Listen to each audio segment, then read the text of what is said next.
Flying saucers are real. Flying saucers are friendly.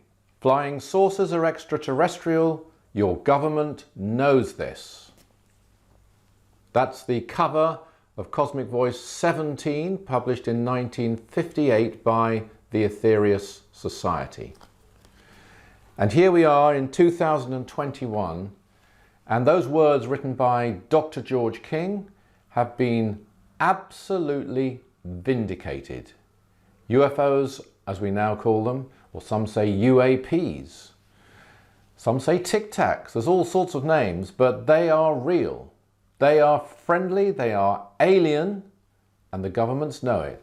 And the report that's come out this year in 2021, on June the 25th, from the Pentagon, and we've only seen the unclassified report. There is a classified report, which people like the head of NASA have seen, and the head of NASA believes in intelligent life on other planets, having read it, by the way.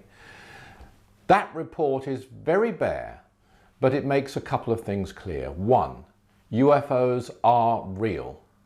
The game is up. We can no longer pretend we have explanations for everything. It's taken all those years, over 60 years since Dr. King published that Cosmic Voice, but now they admit they're real. And they have a category which they called Other, which is not American and is not any other phenomenon they can identify.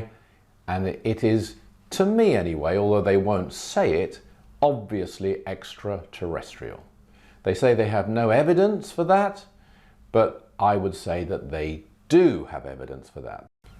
The kinds of ability of these craft are so way ahead of anything in the American technology, and the idea that they're Chinese or Russian is laughable.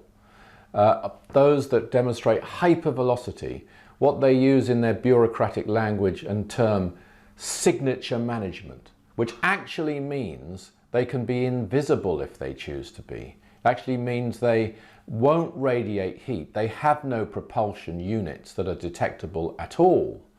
And the many other abilities that they have to overcome radar tracking if they wish to, and not if they don't. And they're sighted on multiple sensors and by trained witnesses. So that's one element. UFOs are real, and although they won't say it, it's obvious they're alien.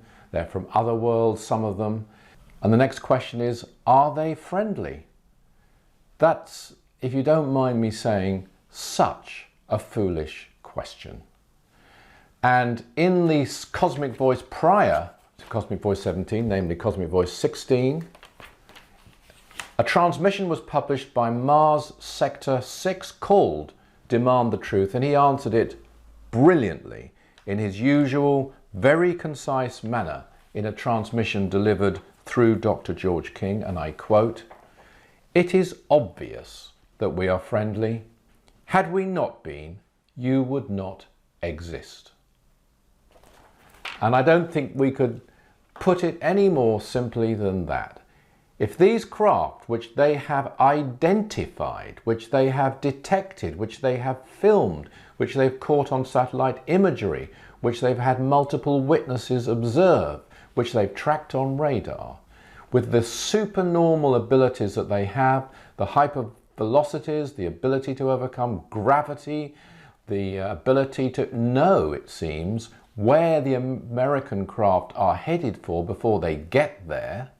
If those craft weren't friendly, we wouldn't be talking about it. This interview would not be taking place. So they are friendly, they are real, they are alien, and now finally we know that the governments know it. And let's not run away with the idea they've only just found out. I know we have various presidents and others coming out, President Clinton, President Obama, obviously President Trump, other individuals, former officers, former people connected to intelligence, all suddenly coming out as though it's all new when they've known about this for decades, some of them. This has been going on for over 60 years, probably over 70 years. And now we know that governments know this. But I'd rather be positive. Here's a positive. The stigma has gone. I remember campaigning for this over the last 4 decades when it was embarrassing for a person to tell their partner their husband or their wife that they'd seen a UFO, when people would be ridiculed for even mentioning it. There was an embarrassed laughter. It didn't bother me actually, but it did stop a lot of people who've been having these experiences, who wanted to look into it and have been made to feel they're very strange. A recent poll in America showed that over 30 million Americans don't just believe in this, because the majority, don't run away with the idea this is a minority belief. Polls in the UK and America show it's a majority belief. The disbelievers are a minority. Not that they should be ridiculed for it, by the way, but they are a minority. But there are over 30 million Americans who don't just believe it, they're avidly interested in it. They are following it extremely closely. That's just in America. You've got the same thing all over the world, and you've got a lot of people who aren't maybe following it avidly, but they're now able to say, well, hang on, this is very important. I don't know anything about it. I need to find out. And that's why the Aetherius Society is continuing it, as it has done for over 60 years, to talk about the really important aspect, which I'm sorry to say is not the UFOs. The really important aspect is the beings who man and control these craft. If somebody came to this earth and said, look, all I want to do is compare Fords to Vauxhalls from another world, we'd think they were very, very strange. And we are obsessed with the craft. It's the beings behind the craft and their message and their teaching, their wonderful spiritual message of hope. And I believe without a spiritual dimension, the UFO movement is as lost as an individual is lost without a spiritual dimension. So the Aetherius Society is there now, is ready, always has been. We're the oldest international UFO organization. We're still going, and we're still acting on the message of the beings from other worlds transmitted through Dr. George King. And there you'll get the answers that go way beyond just sightings and measurements of craft. Why are they here? What is their message? What is their philosophy? How can we cooperate with them? How can we help to change our world for the better with them? And what is the spiritual dimension to UFOs? So come to the Aetherius Society, and one thing I can guarantee, you will find out. Don't take my word for it, please.